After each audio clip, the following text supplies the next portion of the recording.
ஆகிய 3 வார்டுகளில் உட்பட்ட 5 பூத்துகளுக்கான பூத் கமிட்டி ஆலோசனை கூட்டம் நடைபெற்றுக் கொண்டிருக்கிறது. இந்த ஆலோசனை கூட்டத்தில் தலைமை வழங்கிய அரசியல் ஆசான் முன்னாள் அமைச்சர், கழக அமைப்பு செயலாளர், நாகை மாவட்ட கழக செயலாளர், வேளாண் சட்டமன்ற நிரந்தர உறுப்பினர், தகவல் தொழில்நுட்ப மண்டல செயலாளர் அவர்கள், அவர்கள் அறிவித்திருக்கின்ற தகவல் தொழில்நுட்பத்தை சார்ந்த மூத்த உறுப்பினர் கலைஞர் அம்பிகாசன் அவர்கள், கழகத்தினுடைய அம்மா பேரவையுடைய மாவட்ட இணைச் செயலாளர் கலைஞர் தலைவர் மாரியப்பன் அவர்களே, லோக இணைச் செயலாளர் முனியப்பன் அவர்களே, திரு ராஜேந்திரன் அவர்களே, அம்மா பேருடைய இணைச் செயலாளர் மரியாதைக்குரிய தலைவர் அவர்கள், அம்மா பேருடைய பொறுப்பாளர் கண்ணன் அவர்களே, அவர்களுடைய துணைத் தலைவர் அவர்கள் கொண்டு சிவகுமார் அவர்களே, பதிவிட்டிருக்கின்ற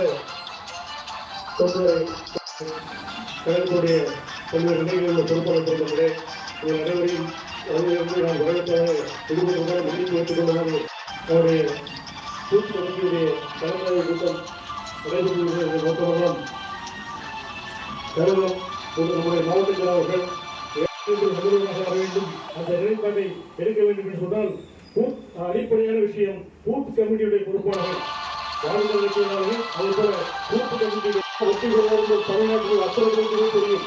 ஆனால் அப்படி இருந்தால் கூட நாம் அலட்சிய நோக்கத்தோடு வேலை செய்யாமல் இருந்தோம் சொன்னால் அது எனக்கு நல்லதாக அமையா. ஏன்னு சொன்னால் சட்டமன்ற தேர்தலை நினைத்த உதவியாக இருக்கக்கூடிய நம்முடைய கழக ஆதரவாளர்கள் இவர்களெல்லாம் தனித்தனியாக அழைத்து உட்கார்ந்து ஒரு பொறுப்பாளர்கள் பேசணும். அது பேசுவதால் இந்த வீடுகளுக்கு குறைவாக தெரிவிக்கிறது. அதற்காக ஆட்சியில் இருந்த போதும் சரி, இல்லாத போதும் சரி, ஒரு நிமிடமும் விட்டுக் கொடுக்காமல் போராடி இருக்கிற, வெற்றி பெற்று காண்பித்திருக்கிற, நமக்கு வரலாற்றை குறைத்திருக்கிற கட்சி அனைத்து இந்திய அண்ணா திராவிட முன்னேற்ற கழகம் தான். எனவே நான் சொல்வேன், அதிமுகவில் திராவிட முன்னேற்ற கழகத்தில் அல்லது எந்த கட்சியும் வேறு எந்த கட்சியும் ஒரு மிகப்பெரிய பதவியில் இருக்கிறேன் என்று ஒருவர் சொல்கிறான் என்று சொன்னால் அவரை விட கௌரவமானவர் யார் என்று கேட்டால் அனைத்து இந்த அண்ணா திராவிட முன்னேற்ற கழகத்தில் தொண்டனாக இருப்பதே மிகப்பெரிய கேள்வி, வரலாறு, புகழ்பெற்ற ஸ்தானம் என்பதை நேரத்தில் நான் பெருமையோடு தெரிவித்துக் கொண்டிருக்கிறது.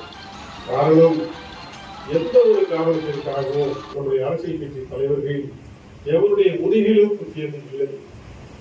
தன்னுடைய லாபத்திற்காக எதையும் தமிழ்நாட்டு மக்களுடைய உரிமைகளை புதைத்ததில்லை, விட்டுக் கொடுத்ததில்லை, காண்பித்துக் கொடுத்ததில்லை, கண்டுகொள்ளாமல் விட்டதில்லை. போராடி இருக்கிறார்கள். கடுமையான போராட்டம், எல்லையில்லாத போராட்டம். அந்த போராட்டத்தின் விளைவாகத்தான் காவிரி நீர் நமக்கு கிடைத்திருக்கிறது, முல்லை பெரியாறிலே உரிமை கிடைத்திருக்கிறது,